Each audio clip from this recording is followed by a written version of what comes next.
त्यांना आता 288 पैकी 29 जागा पाहिजेत थोडक्यात. त्या कुठल्याच पक्षाला नाही आहेत. शरद पवारांच्या पक्षाला नाही आहेत, काँग्रेसला नाही आहेत किंवा उद्धव ठाकरेंनाही नाही आहेत. त्यामुळे त्यांना विरोधी पक्ष नेतापद मिळणार नाही. विरोधी पक्षच होईल का नाही याबाबत शंका आहे. तर कायदा नेमका काय सांगतोय? असंच खरंच विरोधी पक्ष नेतेपद अशा कमी संख्येमध्ये पक्षाला दिलं जाऊ शकतं? कसं आहे, आपण ही जी संसदीय लोकशाही आपल्याकडे घेतली आहे, म्हणजे केंद्रात पण संसदीय लोकशाही आहे आणि राज्यात जरी संसद नसेल तरी संसदीय लोकशाहीच आहे. ही वेस्टमिनिस्टर मॉडेलवरनं इंग्लंडमधनं घेतली आहे, जिथे द्विपक्ष पद्धत आहे. एक रुलिंग पार्टी असते, एक ऑपोजिशन पार्टी असते. त्यामुळे यांना 55% मिळाले तर यांना 45% मिळतात. त्यामुळे ऑपोजिशन लीडर असतोच. आपल्याकडे मल्टी पार्टी सिस्टीम असल्यामुळे खूपदा असं होतं की छोटे छोटे पक्ष निर्माण होतात आणि मग ते 1 दशांश पर्यंत पोहोचू शकत नाहीत संख्येच्या, आणि त्यांना ऑपोजिशनच्या लीडरचं पद मिळू शकत नाही. हे आतापर्यंत राहुल गांधींच्या बाबतीत गेल्या वेळी झालं होतं, पण आता ते 100 वर जवळजवळ पोहोचल्यामुळे ते आता आहेत.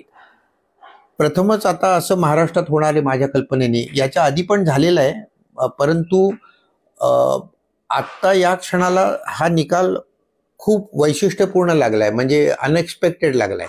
म्हणजे जे राजकीय पक्ष मुख्यमंत्री पदाचं कोण ठरवायचा प्रयत्न करत होते, त्यांना ऑपोजिशन लीडरचं पण आता ठरवता येत नाही. इतके ते उलटे पालटे निकाल लागलेले आहेत. त्यांना आता 288 पैकी 29 जागा पाहिजेत थोडक्यात. त्या कुठल्याच पक्षाला नाही आहेत. शरद पवारांच्या पक्षाला नाही आहेत, काँग्रेसला नाही आहेत किंवा उद्धव ठाकरेंनाही नाही आहेत. त्यामुळे त्यांना विरोधी पक्ष नेतापद मिळणार नाही. पण आता इथे तुम्हाला सांगतो की विरोधी पक्ष हा आत्मा आहे लोकशाहीचा, म्हणजे संसदीय लोकशाहीचा. आणि त्यामुळे जरी त्यांना 10% होत नसतील तरी सुद्धा स्पीकरच्या आणि विधानसभेच्या हातात आहे की त्यांना तसा पद देता येतं. आता हा उदारपणावर अवलंबून राहील रुलिंग पार्टीच्या. म्हणजे भाजप आणखी शिंदे आणि अजित पवार ठरवू शकतील की यांना पद द्यायचं का नाही. पण तो लोकशाहीचा आत्मा आहे, तसं त्यांनी केलं तर तो खूप मोठं मन दाखवल्यासारखं होईल. विरोधी पक्ष नेता नसेल तर मग काय चित्र असू शकतं विधानसभेमध्ये? आपण पाहिलं की त्यावेळेस अधिवेशन चालतात. नाही, काय असतं, विरोधी पक्ष नेत्याला खूप अधिकार असतात. त्याला मिनिस्टरची सारखे अनेक अधिकार असतात. आता तिथे तो जर का नसेल तर त्यांचं कार्यक्षमता कमी होते. आणि दुसरी गोष्ट अशी की कुठलाही कायदा जेव्हा करायचा असतो, आता हे कमिटी सिस्टीम्स असतात, त्याच्यामध्ये पुन्हा विरोधी पक्ष नेत्याला घेतलं जातं. ते सगळंच म्हणजे जो लोकशाहीचा संसदीय लोकशाहीचा आत्मा आहे त्याच्यापासून आपण दूर जातो याच्यामध्ये. सत्ताधाऱ्यांकडून विरोधी पक्ष नेता नसेल तर सत्ताधाऱ्यांकडून अधिकारांचा गैरवापर करण्याची शक्यता नाही. ते मी राजकारणाचे नका मला प्रश्न विचारू. समजा पक्ष कुठल्या दुसऱ्या पक्षामध्ये डिझॉल्व्ह झाला आणि त्यांची आमदारांची संख्या वाढवली तर विरोधी पक्षाचे काउंट होऊ शकतं का? आता एक लक्षात घ्या, ही 2 पक्ष एकत्र येऊ शकतात. आपल्या अँटी डिफेक्शन लॉ जो आहे 52व्या घटना दुरुस्तीने 1985 साली केलेला, त्याच्यामध्ये 2 पक्ष जर का एकत्र आले आणि त्यांनी नवीन पक्ष तयार केला तर त्यांना पुन्हा इलेक्शन कमिशनकडनं रेकग्निशन घ्यावी लागेल. पण ती जर का मिळाली आणि त्यांची संख्या जर का पोहोचली तिथे तर त्यांचा नेता हा विरोधी पक्ष नेता निश्चितच होऊ शकतो. काही शंका नाही त्याच्यात.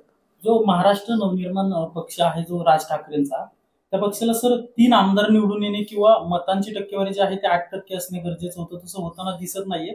त्यामुळे आता अधिकृत पक्षाची मान्यता धोक्यात जाऊ शकते किंवा रद्द होऊ शकते?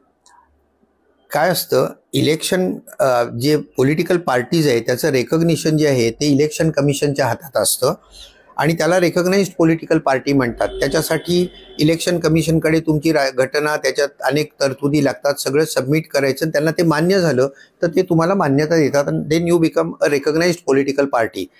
त्याच्यामध्ये नॅशनल पार्टीज असतात आणि स्टेट पार्टीज असतात.